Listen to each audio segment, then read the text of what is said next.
Assalamualaikum Ustaz Tengku. Assalamualaikum Ustaz Tengku. Assalamualaikum warahmatullahi wabarakatuh. Alhamdulillah, jazakallah khair. Kiai. Bergabung dengan Indonesia Digital Talk. Ustaz, tadi sudah ada pemaparan dari Pak Mardani dan juga Pak Tan menjelaskan proses dan konsep dari wakaf ini sebagai anggota dari Badan Wakaf Indonesia. Nah, kita ingin juga mendapatkan paparan, pandangan dari Ustaz Tengku Zulkarnain mewakili umat gitu ya, dan juga ulama bagaimana melihat terkait dengan gerakan nasional wakaf uang yang digulirkan oleh pemerintah baru-baru ini. Pada Ustaz Tengku dipersilakan Ustaz. Ya, terima kasih. Assalamualaikum warahmatullahi wabarakatuh. Alhamdulillah wassalatu wassalamu ala Rasulillah. Bapak-bapak sekalian dan para pemirsa sekalian, bahwa wakaf itu adalah salah satu dari ajaran Islam. Jadi syariat Islam. Ada pewakif, orang yang mewakaf, dan ada yang menerima wakaf atau menjalankan wakaf itu. Amanah, menjalankan amanah.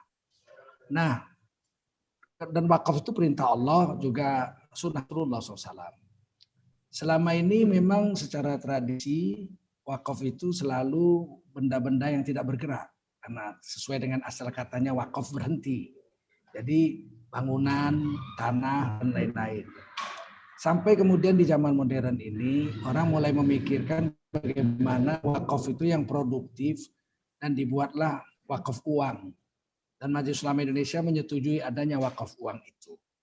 Wakaf uang yang ada di Indonesia seperti yang akan digerakkan di Indonesia, yang sudah dicanangkan oleh Presiden Republik Indonesia, adalah wakaf uang yang mengambil manfaat dari uang yang diwakafkan itu.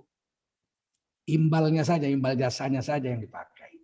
Misalnya satu orang mewakafkan hartanya 100 juta kepada LPS, ya, kemudian selama 2 tahun, maka imbal jasa daripada yang 100 juta itu, hasilnya itulah yang akan dipakai atau diwakafkan. Jadi bukan yang 100 juta yang diwakafkan semua, tapi imbalnya saja. Nah, disinilah yang bisa menimbulkan sesuatu yang merugikan apabila imbal jasanya itu tidak dapat seperti yang diharapkan. Atau malah rugi. Oleh karena itu, pelaksana wakaf itu harus sangat berhati-hati. Dari awal sudah saya katakan, untuk meletakkan harta yang diwakafkan uang itu, diletakkan kemana. Kalau cuma 2 tahun kan waktunya pendek misalnya. Diletakkan di mana itu? Kalau dibelikan sukuk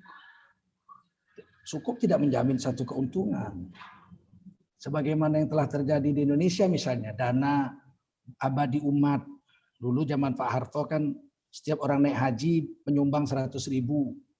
Nah, dana itu disimpan dan diambil bunganya saja, imbal jasanya saja. Sampai lama itu, kemudian kita pertanyakan kemana duit itu. Waktu itu sekitar 1,5 triliun. Enggak jelas. Kita pertanyakan di koran, kita tanya, Menteri Agamanya juga menjawabnya enggak jelas waktu itu di mana. Kemudian ternyata uang itu dipakai bunga-bunganya saja. Nah, kemudian belakangan zaman Menteri Agama Maftuh Basuni, uang dana abadi umat itu dibelikan ke sukuk. Ya, SBSN, Surat Berharga Syariah Nasional. Dan tidak jelas sampai sekarang berapa lama sudah. Cuman saya mendengar terakhir katanya uang itu sudah lebih 5 triliun. Ya, tapi bagi hasilnya untuk siapa? Nah, uangnya bagaimana keadaannya sekarang? Berapa lama mau dipakai oleh pemerintah di suku?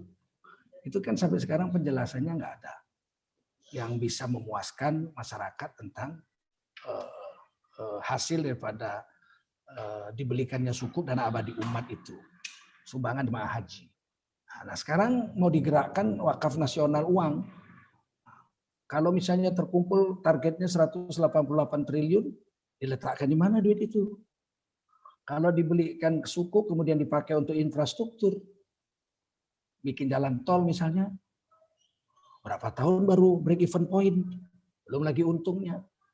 Kalau misalnya 30 tahun baru balik, kalau untung beberapa ruas jalan tol kan rugi. Bagaimana nanti nasib orang yang mewakafkan uangnya ini semua harus dikaji dengan hati-hati. Oleh karena itu, saya dari awal mengatakan saya nggak mau ikut dalam gerakan wakaf nasional ini, sebab ada trauma juga. Berapa banyak uang yang harusnya dikelola dengan baik, bahkan untuk orang-orang miskin seperti bansos, itu dikorupsi. Nah, jadi kan kepercayaan masyarakat juga berkurang. Padahal wakaf ini intinya adalah kepercayaan masyarakat untuk menyerahkan hartanya sebagai wakif untuk dikelola sesuai dengan kemauan orang yang mewakafkan itu. Pak Tengku, terima kasih. Oke, Tengku. Terima kasih, Ustaz. Terima kasih, Irfan. Terima kasih. Mohon